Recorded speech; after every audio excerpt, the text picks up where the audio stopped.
Hello everyone, welcome to paramedical विज्ञान। आज का हमारा टॉपिक है लिपोप्रोटीन्स एंड एपोलिपोप्रोटीन्स। लिपोप्रोटीन्स क्या होते हैं, हमारे एपोलिपोप्रोटीन्स कौन से होते हैं, कितने टाइप के होते हैं, वो सब हम आज के लेक्चर में अच्छे से समझेंगे।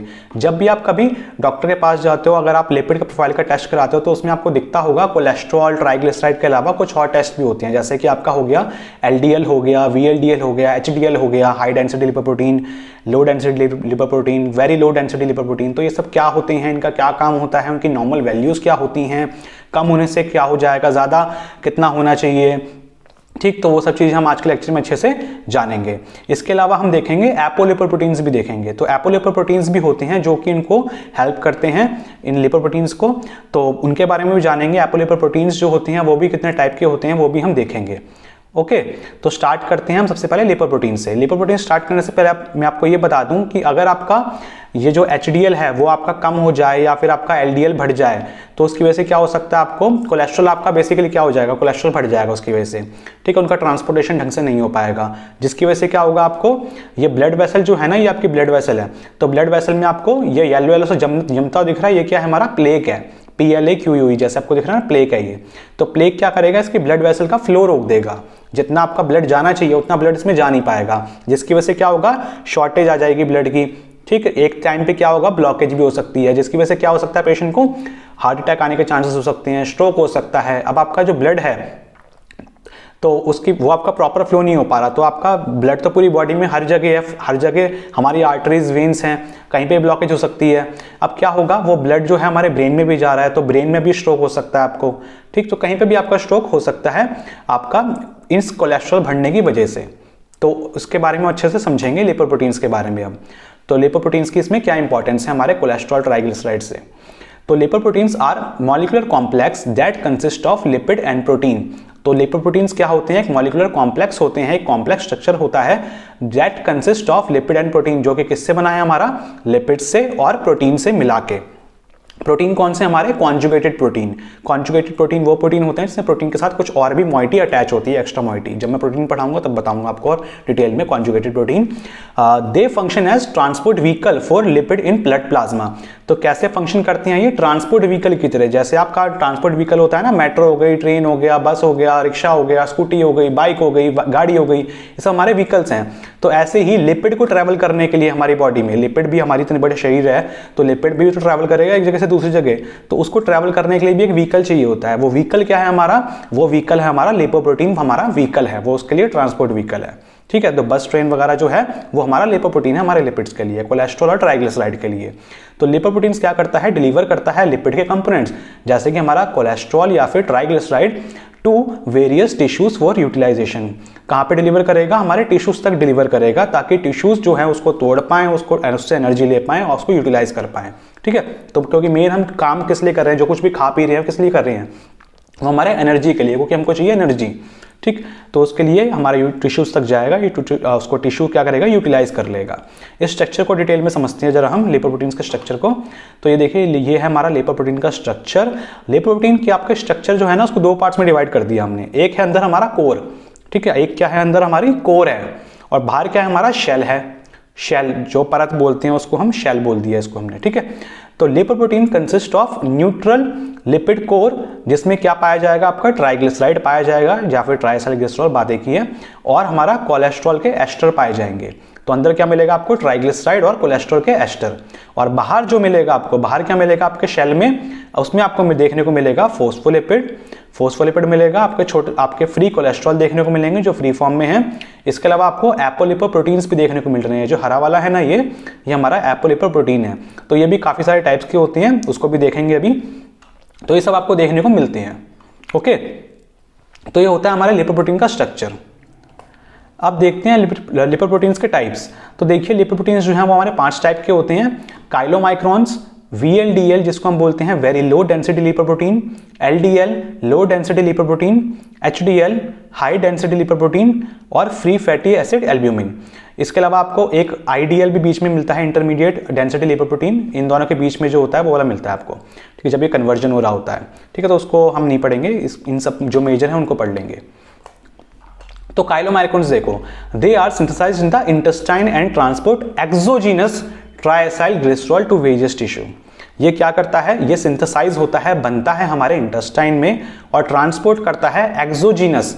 एक्सोजीनस मतलब भारी वाला जो होगा, डाइटरी जो डाइट से लिया हुआ हमारा जो खाने से लिया हुआ हमारा आपका ट्राइग्लिसराइड है, उसको अलग अलग टिश्यूज में ट्रांसपोर्ट करेगा। कौन, हमारा काइलोमाइक्रोन्स।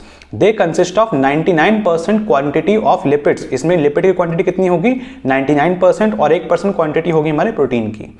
ठीक, 1% हमारा प्रोटीन है, और क्योंकि लिपिड प्रोटीन है ना, ये भी लिपिड और प्रोटीन से बना है, तो लिपिड का कंसंट्रेशन कितना है, 99%, और प्रोटीन कितना है, बिल्कुल थोड़ा सा, सिर्फ 1%। The chylomicrons are the least in the density. सबसे कम डेंसिटी किसकी होती है, हमारे काइलोमाइक्रोन्स की होती है, और सबसे ज्यादा डेंसिटी किसकी होती है, हमारे HDL की होती है। And the largest in the size, सबसे बड़ा साइज भी उसका होता है, सबसे छोटा साइज हमारे HDL का होता है। ठीक है, जैसे जैसे नीचे आते जाते हैं ना, जैसे आप सबसे कम डेंसिटी इसकी, सबसे ज्यादा डेंसिटी इसकी, ऐसे नीचे जाते जाएंगे तो इसकी डेंसिटी कम होती जाएगी। ठीक है, अब बढ़ती जाएगी, और ऊपर जाएंगे तो इसका साइज बढ़ता जाएगा। काइलोमाइक्रोन्स का साइज सबसे बड़ा, फिर उससे छोटा साइज इसका, फिर उससे छोटा साइज इसका, फिर उससे छोटा साइज इसका। ठीक है, तो इस तरीके से हमारा होता है। तो सबके सब लिपोप्रोटीन्स में सबसे बड़ा साइज किसका है, हमारे काइलोमाइक्रोन्स का होता है। अब आते हैं हमारे VLDL पे। VLDL मतलब कि वेरी लो, सबसे कम डेंसिटी लाइपोप्रोटीन। ठीक है, बहुत कम इसकी डेंसिटी है लिपोप्रोटीन, ऐसा लिपोप्रोटीन है ये प्रोड्यूस होता है हमारे लिवर में और इंटेस्टाइन में। हमारा जो लिवर है, इंटेस्टाइन है, उसमें प्रोड्यूस होगा ये, और ये रिस्पॉन्सिबल होता है ट्रांसपोर्ट करने के लिए एंडोजीनियसली सिंथेसाइज्ड ट्राइसाइलग्लिसरॉल या फिर ट्राइग्लिसराइड। तो हमारा जो एंडोजीनस, वो वाला किसको कर रहा था, हमारे एक्सोजीनस को कर रहा था। ठीक है, ये किसको कर रहा था, हमारे एक्सोजीनस को कर रहा था, लेकिन ये किसको कर रहा है, हमारे एंडोजीनस सिंथेसाइज ग्लिसराइड को, जो हमारा एंडोजीनस हमारी बॉडी में खुद से सिंथेसाइज हुआ है, ऐसा हमारा TG ट्राइग्लिसराइड, उसको ट्रांसपोर्ट करेगा कौन, हमारा VLDL। ओके, तो नॉर्मल वैल्यू उसकी कितनी होती है, लेस देन 30 mg/dl।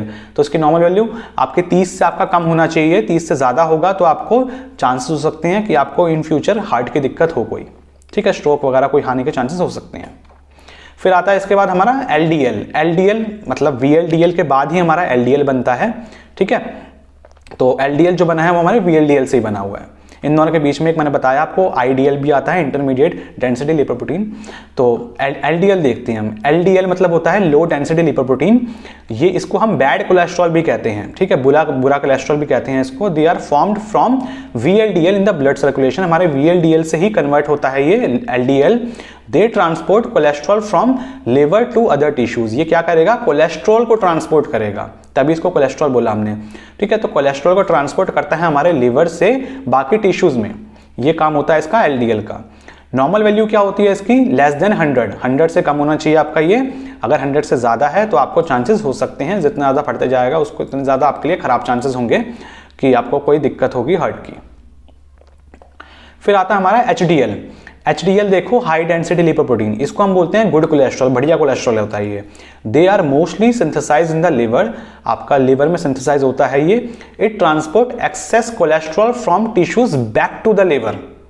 ये क्या करेगा, उन दोनों ने तो क्या कर दिया, कोलेस्ट्रॉल लेके आया टिश्यूज तक डाल दिया, TG लेके आया टिश्यूज तक डाल दिया। लेकिन ये क्या करेगा, जो एक्सेस हो गया है, जो ज्यादा हो गया है, सेल्स को भाई नहीं चाहिए इतना खाना इतना सारा है, कौन कितना खाएगा हमारा सेल। ठीक है, तो जो एक्सेस हो गया है, ठीक है, तो क्योंकि आप तो तेल बहुत ज्यादा कंज्यूम कर रहे हो, बाहर की चीजें बहुत ज्यादा खा रहे हो, तो हमारी बॉडी को उतनी नीड नहीं है ना उतने लिपिड्स की। तो हमारा ये क्या करता है HDL, वो क्या करेगा, उसको टिश्यूज से वापसी हमारे लिवर तक लेके जाएगा और लिवर से एक्सक्रीशन करवा देगा। ठीक है, आपका कुछ ही बना के, बाइल वाइल बना के। ठीक है, तो क्या करवाएगा, उसका एक्सक्रीशन करवा देगा लिवर से। तो उसको वापसी लाने का काम करता है ये आपका HDL, तभी इसको बोला जाता है good cholesterol. It helping to prevent the buildup of cholesterol in the arteries. तो ये क्या कर रहा है, हमारा आपका कोलेस्ट्रॉल जो है वो आपकी आर्टरीज में खट्टा ना हो जाए। उन्हें येलो देखा ना अभी को, आपका जो प्लेग जम गया था तो वो खट्टा ना हो जाए हमारे आर्टरीज के अंदर, उससे प्रिवेंट करता है, उससे बचाता है, जिसको हम क्या बोलते हैं, रिवर्स कोलेस्ट्रॉल ट्रांसपोर्ट। तो रिवर्स कर रहा है कोलेस्ट्रॉल ट्रांसपोर्ट, टिश्यूज से वापसी लेके आ रहा है ये HDL, तभी अच्छा होता है। तो नॉर्मल वैल्यू क्या होती है इसकी, 40 mg/dl और हायर, या तो 40 होना चाहिए, तो 40 से ज्यादा होना चाहिए। कम होगा तो फिर आपके लिए दिक्कत है। ठीक, फिर आता है हमारा free fatty acid albumin. Free fatty acid जो एल्ब्यूमिन होते हैं, in the circulation are in bound form to albumin. ये बाउंड फॉर्म में प्रेजेंट होते हैं हमारे एल्ब्यूमिन के साथ। एक मॉलिक्यूल होता है जो एल्ब्यूमिन का, वो होल्ड कर सकता है हमारे 20 से 30 मॉलिक्यूल हमारे फ्री फैटी एसिड के। Okay, these lipoproteins can not be separated by electrophoresis, और इन लिपोप्रोटीन्स को हम सेपरेट नहीं कर सकते इलेक्ट्रोफोरेसिस करके। अब आता है हमारा एपोलिपोप्रोटीन। लिपोप्रोटीन हमने देख लिया, अब हम देखेंगे एपोलिपोप्रोटीन्स क्या होते हैं। Apolipoproteins are the proteins that associated with lipids to form lipoprotein. ये आपने हरे वाले देखे थे ना, ये वाले, इसके शेल पे जो कुछ और पड़े हुए थे, तो ये क्या होते हैं हमारे एपोलिपोप्रोटीन्स होते हैं। तो ये क्या होती हैं, these are the proteins that associated with the lipids to form lipoprotein. तो एसोसिएट हो रखे हैं ताकि आपका लिपोप्रोटीन का पूरा स्ट्रक्चर बन पाए। These proteins plays crucial role in the structure, function and metabolism of the lipoprotein। तो ये बहुत इंपॉर्टेंट रोल प्ले करते हैं हमारे स्ट्रक्चर बनाने के लिए। आपको दिख रहा है स्ट्रक्चर बनाने में हेल्प करेंगे। इसके अलावा हमारा लिपोप्रोटीन का जो फंक्शन होता है उसको परफॉर्म करने में हेल्प करेंगे। इसके अलावा हमारे लिपोप्रोटीन का जब मेटाबॉलिज्म होता है उस दौरान भी ये आपका काम करते हैं। कुछ एंजाइम्स वगैरह इसमें सिक्रीशन में, उसके रिसेप्टर ट्रांसपोर्टेशन में बहुत ज़्यादा हेल्प करते हैं हमारे लिपोप्रोटीन्स। तो एपोलिपोप्रोटीन A1 सबसे पहला आपका एपोलिपोप्रोटीन आता है, एपोलिपोप्रोटीन A1। इसका टेस्ट भी बहुत ज़्यादा होता है। एपोलिपोप्रोटीन A1 बहुत सारे लोग ना जब एक्सटेंडेड लिपिड प्रोफाइल कराते हैं, एक होती है लिपिड प्रोफाइल नॉर्मल, एक होती है लिपिड प्रोफाइल एक्सटेंडेड।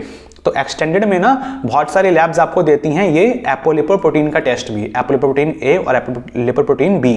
तो ये टेस्ट भी दिए जाते हैं एक्सटेंडेड वाले प्रोफाइल में। ओके, तो एपोलिपोप्रोटीन जो होते हैं A1 is the major component of HDL। तो HDL का मेजर कंपोनेंट होता है हमारा कौन, एपोलिपोप्रोटीन A1। It plays a key role in the reverse transport cholesterol transport process, जिसमें मैंने आपको बताया था कि आपका कोलेस्ट्रॉल जो है आपके टिश्यूज से वापसी लेकर आपके लिवर तक आ जाएगा, वापसी लेके आएगा। ठीक है, तो उसमें आपका बहुत इंपॉर्टेंट रोल प्ले करता है आपका ये एपोलिपोप्रोटीन A1।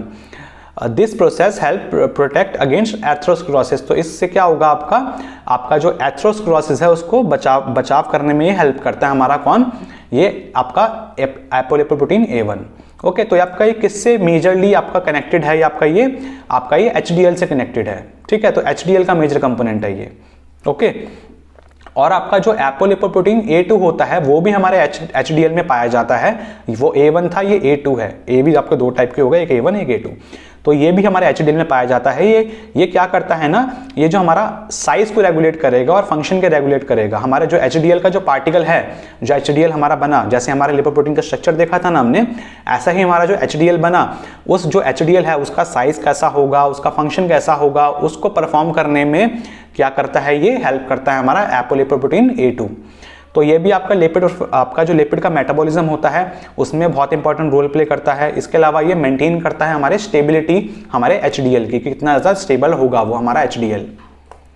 फिर आता है हमारा apolipoprotein B। Okay, apolipoprotein B क्या होता है, apolipoprotein B is the major component of VLDL and LDL। तो बहुत इंपॉर्टेंट कंपोनेंट होता है हमारा किसका, ये VLDL का और LDL का। ठीक है, तो वो वाला किसके, A1 किसके लिए था हमारा, HDL के लिए, और ये वाला किससे रिलेटेड होगा हमारा, VLDL और LDL से।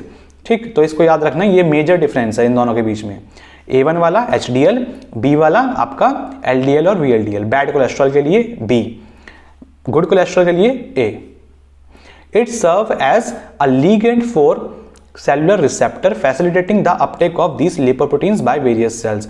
ये एक लीगेंड की तरह काम करता है, आपके सेलुलर रिसेप्टर की तरह काम करेगा। जब आपका सेल्स तक जाएगा तो रिसेप्टर की तरह काम करता है आपका ये एपोलिपोप्रोटीन B, जो कि क्या करेगा, हेल्प करेगा ताकि आपका लिपोप्रोटीन जो है वो आपका सामान जो है, जो भी उसको कंपोनेंट लेने हैं एक दूसरे से, वो ले पाए, उसमें हेल्प करेगा ये। Elevate level of apolipoprotein B are associated with the increased risk of atherosclerosis and cardiovascular disease। अगर ये बढ़ जाएगा, अगर आपका ये बढ़ा हुआ पाया तो आपका एथेरोस्क्लेरोसिस हो सकता है, या फिर आपको कार्डियोवैस्कुलर डिसीजेज होने के चांसेस हो सकते हैं फ्यूचर में, या फिर हो भी सके कि उस टाइम पे बढ़ा हुआ मिलता है आपको। अगर किसी पेशेंट को लिपिड बढ़ा हुआ होगा ना, उसका HDL कम होगा, LDL बढ़ा हुआ होगा, तो आपको ये भी बढ़ा हुआ मिलेगा एपोलिपोप्रोटीन B। इसके अलावा मैं आपको बताऊं कि एपोलिपोप्रोटीन के और भी टाइप्स होते हैं, जैसे कि आपका C हो गया, C में आपका C1, C2, C3 आता है। इसके अलावा एपोलिपोप्रोटीन E आता है, और भी काफ़ी सारे टाइप के एपोलिपोप्रोटीन्स होते हैं, लेकिन जो मेजर होते हैं वो मैंने आपको बता दिए हैं। तो स्टूडेंट्स ये था हमारा आज का लेक्चर लिपोप्रोटीन्स के बारे में, एपोलिपोप्रोटीन्स के बारे में। आई होप कि आपको अच्छा लगा होगा, आपने समझा होगा वीडियो को, आपने कब जाना होगा आज के लेक्चर से। अगर आपको वीडियो अच्छी लगी हो तो वीडियो को लाइक करना और अपने क्लासमेट्स के साथ वीडियो को जरूर शेयर करना। मिलते हैं बहुत जल्दी नेक्स्ट वीडियो में, तब तक के लिए बाय बाय।